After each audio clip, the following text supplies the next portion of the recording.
तो प्रियो, हमारी एक बड़ी छोटी सी कलीसिया होती थी, मैं और मेरी बीवी। ये मेरी बीवी है।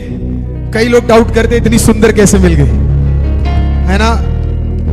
मैं बोल रहा हूं जितने भी मर्द यहां खड़े अपनी बीवियों को देख लो, आपके पास भी यही डाउट होता होगा हमें इतनी अच्छी बीवियां कैसे मिल रही है। हालेलुया। हमने चर्च शुरू किया, पहले 2.5 साल हमारे चर्च में मात्र 10, 15, 20 लोग हुआ करते थे।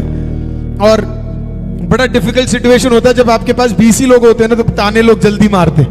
यहाँ पे कुछ प्रभु के दास लोग होंगे जो इस चीज को समझ सकते हैं। मैंने सब ट्राई किया, मैं आपको सच बता रहा हूं, मैंने दूसरे प्रचार कॉपी तक मार डाले, लेकिन लोग नहीं पढ़ते थे। मैं कूदा, मैं नाचा, मैंने पेंटल फायर को भी मैंने बोला फायर, पर नहीं हुआ कुछ। प्रभु बेटा, बाहर फायर निकालने से पहले अंदर फायर होना चाहिए। हालेलुया। क्योंकि फायर का काम सिर्फ जलाना नहीं है, फायर का काम अशुद्धि को हटाना है। हालेलुया। कई लोगों को लगता है कि फायर का काम सिर्फ भस्म करना है, फायर का काम अशुद्धि को हटाना है। लिखा वचन के अंदर, तुम जयवंत से भी बढ़कर हो। उसी के विषय में आज प्रचार करना चाहूंगा, छोटा सा, तुम जयवंत से भी बढ़कर हो। मैं नहीं जानता आप किस विषय के साथ आए हैं, मैं नहीं जानता आप किस कमजोरी के साथ आए हैं, लेकिन मुझे इतना पता है आप और मैं जयवंत से भी बढ़कर हैं।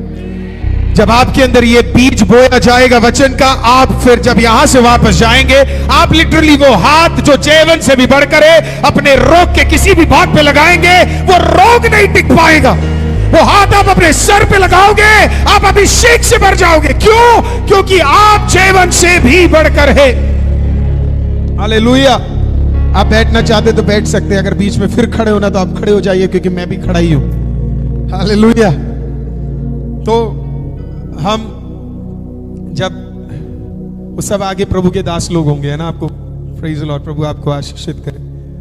मैं जब 2-2.5 साल बहुत मेहनत की तो लोग ही नहीं, बिल्कुल लोग नहीं, तो बड़ा परेशान था। फिर उसके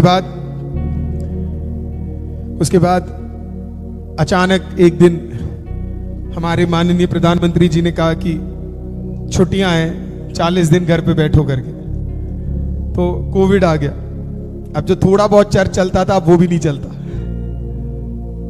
हम घर पे थे, हम प्रेयर कर रहे थे कि कैसे चर्च बढ़ाए, क्या हो, किस तरीके से हो। प्रभु ने कहा तू निश्चिंत रह, कलीसिया को खोल के रख, बाकी सब मैं करूंगा। मैं बढ़ाने वाला परमेश्वर, मैं बढ़ाऊंगा। हालेलुया। आज मैं आपको बताना चाहता हूं, बढ़ाने वाला परमेश्वर है। कुछ देर में जब आप पवित्र आत्मा की ताकत को यहां महसूस करेंगे, आप महसूस कर पाएंगे कि बढ़ाने वाला वो है। तो हम लोग दुआ कर रहे थे कि क्या होगा, किस प्रकार से होगा। तो ये ब्रदर, अमन आप ऊपर आ सकते हो, प्रेज़ द लॉर्ड। एक दिन एक ब्रदर मुझे, एक सिस्टर के द्वारा, एक बहन के द्वारा, इनको चर्च के बारे में पता लगता है। इससे पहले ये चर्च क्या है, यीशु मसीह कौन है, इन्हें ये सब पता नहीं था। तो हम ध्यान से सुनिएगा, हम एक तरफ रो रहे, परमेश्वर कुछ अद्भुत काम होना है, कुछ छुटकारे होने हैं। हम एक तरफ परेशान थे, मैं, मेरी वाइफ और हमारे चर्च में एक और ब्रदर थे। हम तीनों हर दिन चर्च में जाके बैठकर दुआ करते थे, परमेश्वर बड़ा काम होना। तो एक तरफ हम आंसू बहा रहे और हमें लग रहा है कि प्रभु प्रार्थना को नहीं सुन रहा। आपको भी आज लग रहा होगा कि आप एक तरफ आंसू बहा रहे और परमेश्वर आपकी प्रार्थना को नहीं सुन रहा। यही मसीहों का सबसे बड़ा गलतफहमी है, क्योंकि आपके आंसू, हालेलुया, सिर्फ सुने नहीं जा रहे, आपके आंसू किसी कुप्पी के अंदर लिए जा रहे हैं। हालेलुया। आपको नहीं पता, आराधना में बहाया हुआ आंसू आपका कुप्पी के अंदर लिटरली स्वर्गदूत आकर, अगर आज आप आराधना में रोए, आज आप वचन के द्वारा रोए, आज आप खुदा की उपस्थिति में प्रार्थना के द्वारा रोए, मैं आपको बता रहा हूं, कोई भी व्यक्ति, मैं पूछता हूं आपसे, क्या आपकी मां ने आपके आंसुओं को संभाल के रखा? क्या आपके पिता ने आपके आंसुओं को संभाल के रखा? कभी नहीं। लेकिन आपका परमेश्वर क्या करता है पता है? जब आपके आंखों से एक आंसू आता है, परमेश्वर कहता है कुछ स्वर्गदूतों को, जाओ नीचे, वो आंसू बेकार नहीं जाने चाहिए, उसे कुप्पी के अंदर ले लो, उसे कुप्पी के अंदर ले लो, क्योंकि एक दिन जिस दिन ये भरेगा, हालेलुया, उस दिन मेरा छुटकारे का भी एक दिन आएगा। तो हम लोग एवरीडे दुआ करते थे, एवरीडे परमेश्वर की उपस्थिति में बैठते थे, रात रात खुदा की उपस्थिति में बैठते थे। तो हम एक तरफ, बोलिए इस तरफ, बोलिए इस तरफ, आपके हाथ लेके बोलिए इस तरफ, है ना। तो हम इस तरफ बैठकर दुआ कर रहे थे कि प्रभु, हम रो रहे, प्रभु कुछ तो कर, कुछ तो कर, कुछ तो कर। एक दिन सुबह का टाइम था, अमन ब्रदर का मेरे पास कॉल आया, इन्होंने बोला कि मुझे आपसे मिलना है करके। तो इनको किसी ने बोला कि मैं चर्च का फादर हूं करके, जिनको इन्होंने बोला तो वो कुछ और ही एक्सपेक्ट करके आए थे। तो हम लोग सुबह सुबह, मैं और मेरी मदर, हम क्या करते, इनसे मिलने के लिए चर्च में आते। तो ये अपनी बहन के साथ आ रहे। मैं आपको सच बता रहा हूं, जब ये अंदर घुसे तो ये चर्च के फादर ढूंढ रहे थे। मैं खुद ही इनके सामने खड़ा हूं, लेकिन तब भी ये ढूंढ रहे कि फादर कौन है चर्च का। फिर मुझे बाद में बताना पड़ा कि मैं ही हूं जिसे तो ढूंढ रहा है करके। तो उतनी देर में तो उसका विश्वास आज जो थोड़ा बहुत था वो भी कम हो गया। मैंने इनसे पूछा क्या दिक्कत है करके, तो इन्होंने बोला 5 इयर्स, 5 साल से इनकी बहन एक ऐसे बीमारी से जा रही है जिसमें 5 इयर्स, दिल्ली के टॉप मोस्ट हॉस्पिटल में इनकी बहन को 5 इयर्स से डाला जा रहा है, लेकिन सारे पैसे खत्म हो गए। जो कमाते थे वहां जाता था। ऐसी कोई जगह ये उन्हें लेकर नहीं गए जहां पे चंगाई नहीं हुई या जहां पे छुटकारा नहीं मिल सकता। हर जगह से नो का आंसर मिलता था। फाइनली जब सब कुछ खत्म हो गया तो एक बहन ने उन्हें बोला, एक जगह पे चर्च खुला पड़ा है कोविड पे भी, आप उधर जाओ, प्रेयर करो। वो लेकर आया, उस सिस्टर के साथ हम लोग बैठे। मुझे तो समझ नहीं आ रहा था क्या बात करूं उस बहन से मैं। तो मैंने बोला, यीशु के नाम में तेरे अंदर के सारे दुष्ट आत्मा और सारे रोग निकल जाए। 5 मिनट में वो बहन ठीक हो जाती है। हालेलुया। वो बहन जो 5 साल बीमार थी, वो 5 मिनट में ठीक हो गई। आज वो 5 मिनट में ठीक हो गई। प्रियो, आज ये और इसका घराना प्रभु यीशु को जान गया। हालेलुया। मन फिराव किया, परमेश्वर ने उसके जीवन को बदल दिया। मैं आपको क्या कहना चाहता हूं, मेरी बात को बड़ा ध्यान से सुनिएगा। पहला चीज, the first thing I want you to know, पहला चीज, आप जीवन से भी बढ़कर क्यों हैं? पहला चीज, क्योंकि जब आप कहीं पे दुआ कर रहे हैं ना, और आपको लग रहा है कि परमेश्वर क्या हो रहा है मेरे लाइफ में, दूसरी तरफ परमेश्वर आपके लिए एक रास्ता खोल रहा है। परमेश्वर चाहता तो इसकी बहन को 5 साल पहले ठीक कर सकता था। परमेश्वर चाहता तो 4 साल पहले ठीक कर सकता था। परमेश्वर चाहता तो 3 साल, 2 साल, 1 साल पहले ठीक कर सकता था। लेकिन क्योंकि वो परमेश्वर है और परमेश्वर जानता था मेरे आंसू कुप्पी के अंदर कब भरने जा रहे हैं। हालेलुया। परमेश्वर ने एग्जैक्ट मोमेंट में क्या किया? हालेलुया। परमेश्वर ने काम करना शुरू किया। तो जब एक तरफ आप रो रहे हैं, दूसरी तरफ परमेश्वर गवाहियों को तैयार कर रहा है। मेरे कहने का मतलब इतना है, आज आप विश्वास करिए, परमेश्वर कुछ तो कर रहा है। परमेश्वर कुछ तो कर रहा है। ऐसा हो नहीं सकता कि आप यहां बैठे और परमेश्वर चुप वहां बैठा हो। ऐसा हो नहीं सकता कि आप दुआ कर रहे हो और परमेश्वर चुप बैठा हो। ऐसा हो नहीं सकता कि आप परमेश्वर की उपस्थिति में हो और परमेश्वर सुन नहीं रहा हो। कहीं तो परमेश्वर क्या कर रहा है? कुछ तो कर रहा है। आज इतना बिलीव कर लीजिए कि परमेश्वर आपके लिए कुछ तो कर रहा है। लिटरली जब हम कुर्सी पे बैठे हैं ना, परमेश्वर तब भी स्वर्गदूतों को कई जगहों पे आपके लिए काम लगा के बैठा कर रखा हुआ, बोला काम करो क्योंकि कुछ तो होना है। शायद हमारे अभी तक खुले ना हो, इसके लिए मैं समझ नहीं आ रहा हूं, लेकिन मैं आपको बता रहा हूं, प्रेज़ द लॉर्ड, कि परमेश्वर कहता है कि वो आपके लिए कुछ तो कहीं तो। पौलुस पता है ये क्यों लिखता है? पौलुस बोलता है कि मैं जीवन से भी बढ़कर हूं। आप जानते हैं क्यों उसने लिखा मैं जीवन से भी बढ़कर? उसके नीचे वो ये भी लिखता है कि कोई ना मृत्यु, ना ऊंचाई, ना नीचाई, ना कोई और ताकत मेरे खिलाफ आ सकती है। वो क्यों बोलता है कि मैं जीवन से भी बढ़कर हूं? वो इसके लिए बोलता है क्योंकि उसका लाइफ का एक्सपीरियंस अलग था। उसके लाइफ का एक्सपीरियंस ये था कि ये खत्म होने वाला था, लेकिन उस मोमेंट में परमेश्वर ने उसे क्या कर दिया? जिंदा उठा के खड़ा कर दिया। वो ये क्यों लिखता है पता है? क्योंकि उसे याद है वो दिन जब वो अपने दोस्त, मित्र, सहभागी शीलास के साथ सुसमाचार बांटने के लिए गया और उसे पकड़कर अधनंगी हालत में उसे जंजीरों में लटकाकर 4x4 के सेल के अंदर आर्मी तैयार कर उसके अंदर डाल दिया गया।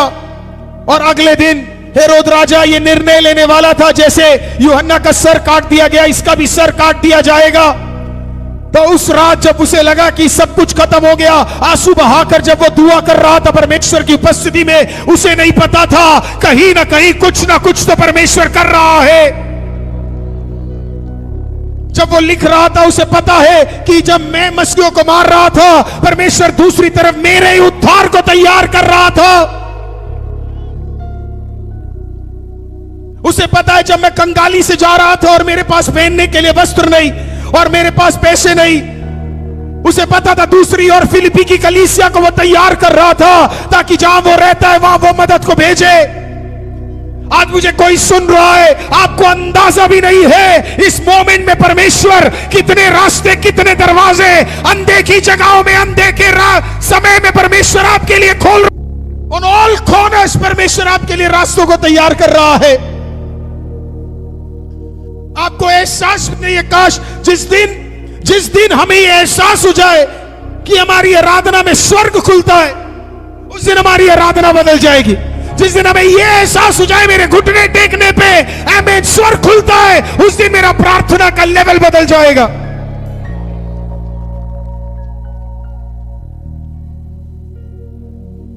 पौलुस कहता है मैं जयवंत से भी बढ़कर। क्यों? क्योंकि मुझे पता है हर बार जब मैं नीचे हुआ कहीं ना कहीं खुदा मेरे लिए रास्ते खोल रहा था, कहीं ना कहीं परमेश्वर मेरे लिए रास्ते खोल रहा था। एक बार हमारा 6 महीने का फीस पेंडिंग हो गया था, 6 मंथ्स का। मेरे घर में तंगी बहुत रहती थी, खाने के लिए बहुत मुश्किल रहता था, तो खाने के लिए ना के बराबर ही रहता था। कई हफ्ते तो हमारे घर में खाना भी नहीं रहता था। मैं जिस स्कूल में जाता था 3000 से ऊपर उस जमाने में इतना फीस रहता था, फादर के पास हुआ नहीं करता था। तो एक बार 6 महीने बाद मेरे स्कूल में मेरा प्रिंसिपल मुझे बुलाता और इस प्रकार से बोलता है कि हम तुम्हें स्कूल से निकाल रहे क्योंकि तुमने स्कूल का फीस पे नहीं किया करके। अब मुझे पता है कि अगर मैं घर पे ये बात बताऊंगा तो मेरे माता पिता टेंशन में आ जाएंगे, क्योंकि ना मेरे घर में खाना है, पहनने के लिए प्रॉपर वस्त्र नहीं है, मुझे पता है मेरे घर पे पैसा नहीं है। तो मैं क्या करता था प्रियो, मैं हर दिन जब मुझे ये पता लगा तो उन्होंने जब मुझे निकाल दिया स्कूल से, तो मेरे स्कूल के बगल में एक होटल हुआ करता था उस जमाने में जिसका नाम था विक्रम होटल। तो उस होटल के सामने एक पार्क हुआ करता था। तो मेरे माता पिता को दिक्कत ना लगे, जल्दी स्कूल से चला गया तो उन्हें डाउट होगा, तो मैं क्या करता था 2 बजे छुट्टी होती थी तो मैं 2 बजे तक उस पार्क में बैठा करता था। फिर डीटीसी बस लेकर मैं अपने घर जाता था। हर दिन मेरे पापा मुझसे पूछते थे कैसा चल रहा है वहां पे स्कूल में, सब पढ़ाई कैसी चल रही है? मैं बोला बहुत बढ़िया। 1 दिन बीत गया, 2 दिन बीत गया, 3 दिन बीत गया, 4 दिन बीत गया, चलते रहे। फाइनली 18 दिन बीत गए, 18 डेज बीत गए। 18 दिन बाद, 18 दिन के बीच में 13वें दिन 13th डे मैं एक दिन उस होटल के सामने पार्क में बैठा था। जब मैं देख रहा था कि कैसे बच्चे स्कूल जाते हैं और कैसे आते करके, तो वहां बैठकर मैंने खुदा से बोला परमेश्वर, ये में से कोई भी प्रभु आपको जानता नहीं है, लेकिन मैं आप जानता हूं, उसके बावजूद मैं यहां बैठकर क्या कर रहा हूं, रो रहा हूं और मेरे लिए रास्ते नहीं खुल रहे। आंसू बहाकर मैंने उस दिन खुदा के सामने प्रार्थना किया, पर प्रभु क्योंकि प्रभु है उसने मुझे उत्तर उस दिन नहीं दिया। 14वें दिन भी नहीं दिया, 15वें दिन भी नहीं दिया, 16वें, 17वें, 18वें दिन भी प्रभु ने उत्तर नहीं दिया। 18 दिन बाद मेरे स्कूल का लेटर मेरे घर पे पहुंचता है, मुझे पता ही नहीं है। मैं घर पहुंचता हूं, मेरे फादर पूछते कैसा था स्कूल? मैंने कहा बहुत बढ़िया। बोला कैसे था पढ़ाई? बोला बहुत बढ़िया। क्या पढ़ाया? मैंने सब बता दिया। पापा ने कहा लेटर निकाला और मेरे को दिया और बोला कि तू झूठ बोल रहा है, पिछले 18 दिन से तू स्कूल नहीं गया। बोला तू 18 दिन कर क्या रहा था? मैंने अपने फादर को बोला मैं आपको बोल ही नहीं सकता था कि मैं छूट गया, क्योंकि मैं घर की अवस्था को जानता हूं, मैं आपको दुखी नहीं करना चाहता था। मेरे फादर ने कुछ नहीं बोला। वो 18th डे था प्रियो। मेरे फादर की आदत है सुबह सुबह अर्ली मॉर्निंग उठना। तो जब 19वां दिन आया, मेरे फादर सुबह 4 बजे उठे दुआ करने के लिए। तकरीबन 5:30 बजे हमारे घर पे 1 घंटी बजी। जल्दी से मेरी मदर और मेरे फादर गए और उन्होंने दरवाजा खोला। जब दरवाजा खोला तो एक प्रभु के दास, क्लास 1 गेसेटेड ऑफिसर है वो, उसके साथ साथ वो सेवा कर रहे, वो सामने खड़े, उनका नाम अंत्रियो से, सामने खड़े। वो अंदर आए। मेरे फादर ने पूछा इतने सुबह पादरी साहब आप यहां पे कैसे? तो उन्होंने बोला नहीं मुझे आपसे मिलना था। वो अंदर आए, उन्होंने बोला पास्टर, मेरे फादर को देख के बोला इसे मैट डालो, थोड़ी देर दुआ करते हैं। तो मेरे फादर ने बोला अब भी दुआ करके उठाओ पादरी साहब में। उन्होंने बोला नहीं नहीं, फिर से मैट डालो, दुआ करते। उन्होंने मैट डाला, अगले 10-15 मिनट साथ में बैठ के उन्होंने प्रार्थना किया। उन्होंने बोला पिछले 6 दिन हो गए मेरे को नींद नहीं आ रही, 6 दिन हो गए मुझे नींद नहीं आ रही। उन्होंने बोला क्या हुआ? बोला परमेश्वर बार बार कह रहे हैं मुझे जा थॉमस के घर पे जा और जाकर उसे 18,000 रुपए और कुछ चेंज देकर आओ, उसे जरूरत है, जरूरत है, जरूरत है, जरूरत है, जरूरत है, जरूरत है, जरूरत। मैं पिछले 5 दिन से यही सोच रहा हूं, देना चाहिए नहीं देना चाहिए, देना चाहिए नहीं देना चाहिए, देना चाहिए नहीं देना चाहिए, देना चाहिए नहीं देना चाहिए। फाइनली कल रात को मैं थक गया और मैंने कहा नहीं अब बहुत हो गया, अब तो जा रहा हूं कल सुबह। प्रभु रात को फिर बात करता है कि नहीं तू कल सुबह नहीं जाएगा, अभी जाएगा। अर्ली मॉर्निंग उठाया, मैं आया, बोला 18,000 कुछ चेंज है। बोला 18,000 कुछ चेंज, बोला कोई जरूरत है आपको? मेरे फादर ने लेटर लिया और मेरे उस प्रभु के दास के सामने रखा और उसमें लिखा था 18,000 को चेंज, 6 महीने का फीस पेंडिंग है। हालेलुया। ना हम किसी के पास गए, ना किसी से मांगा, हालेलुया, ना किसी से कहा। लेकिन अगर आप कह नहीं सकते, बोल नहीं सकते, जता नहीं सकते, जताने वाला जिंदा खुदा कहीं ना कहीं आपके लिए क्या कर रहा है? कुछ रास्तों को खोल रहा है। इसके लिए आप जयवंत से भी बढ़कर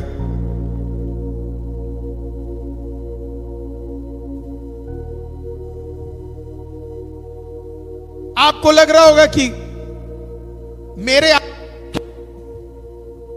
मेरे आंसर आज क्यों नहीं आए? किसने कहा आपका आंसर नहीं आया? मैं कह रहा हूं जिस दिन पहली बार आपने दुआ किया, आंसर आपको उसी दिन प्रभु ने तैयार कर दिया था। अमृतसर के किसी कोने में, नहीं तो दिल्ली के किसी कोने में, नहीं तो किसी घर के अंदर परमेश्वर ने किसी से ऑलरेडी बात करना शुरू कर दिया है। बस वो उत्तर तेरे तक पहुंचने का देरी है, उत्तर खुदा ने पहले ही दे दिया है। आप कहोगे पास्टर कहां लिखा बाइबल में? दानियल को देखो, दानियल कहता, दानियल के पास गब्रिएल स्वर्गदूत आकर कहता पहले दिन ही तेरी प्रार्थना को सुन ली गई थी, वो तो हमने देरी कर दी, हमने देरी कर दी, हमें रुकावट मिल गया, नहीं तो उत्तर तो पहले दिन ही खुदा ने दे दिया था। मैं आपको कह रहा हूं आपके प्रार्थना के कई उत्तर, मैं नहीं जानता कौन से मंडल में, लेकिन खुदा ने ऑलरेडी दे दिया है। कुछ जगह पे तो खुदा ने लोगों को तैयार कर दिया आपके लिए। और जिस दिन कहानी आएगी आपके पास, वो भी बताएंगे 5 दिन से हमें नींद नहीं आ रही थी, 10 दिन से हमें नींद नहीं आ रही थी, 1 महीने से हमें नींद नहीं आ रही थी। तब आप कनेक्ट करके देखोगे तो आपको पता लगेगा जिस दिन तू आंसू रोया, कहीं किसी के घर के अंदर परमेश्वर काम कर रहा था। आपको अभी भी समझ नहीं आया, मैं फिर से कोशिश करता हूं समझाने के लिए। हर दिन परमेश्वर एक प्रभु के दास को खाना खिलाता था। कौवा खाना लेके आता और नाले का वो पानी पीता, फिर कौवा खाना लेके आता और फिर नाले का पानी पीता।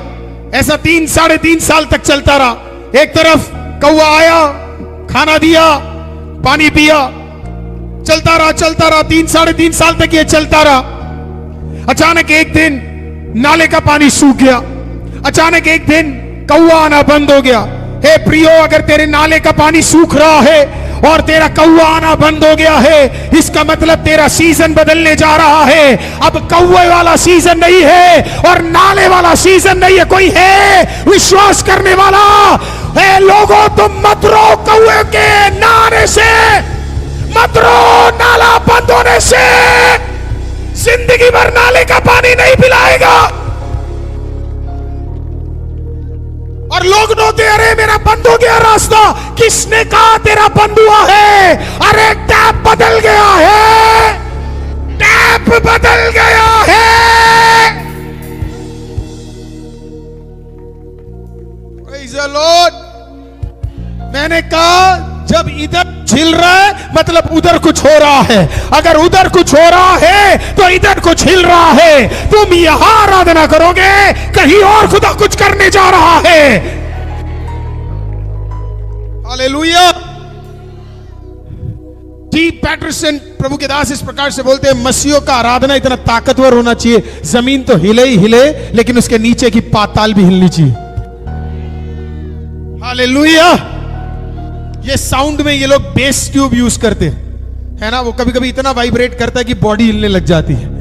मैं तो कह रहा हूं आपकी प्रार्थना इतनी ताकतवर हो, हालेलुया, आधों को तो आराधना में हार्ट अटैक आ जाना चाहिए। हालेलुया।